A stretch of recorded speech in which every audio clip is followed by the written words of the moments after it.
Je me fous qu'ils gagnent ou qu'ils perdent. Je suis fier de mes enfants. Mon plus beau cadeau d'anniversaire, c'est qu'ils soient heureux.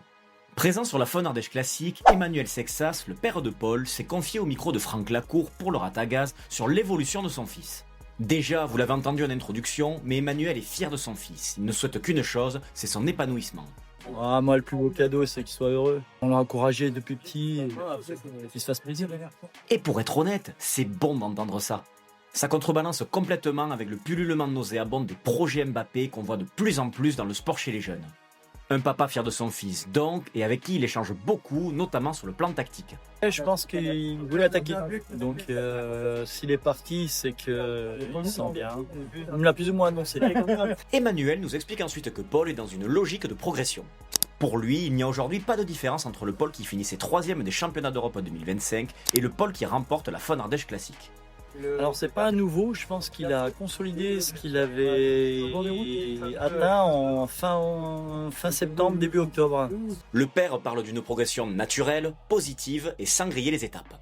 Et je pense qu'il est en train de faire palier par palier. Il construit son socle. Il sait que le chemin est encore long et que ça va être dur. Pour être honnête, c'est typiquement ce genre de choses que j'ai envie d'entendre à propos de Sexas. Oui, il est très fort, très complet, très humble et il n'a pas encore 20 ans. À cet âge-là, et quel que soit son talent, il y a encore beaucoup d'apprentissage à faire. Et ça, encore une fois, son papa le confirme.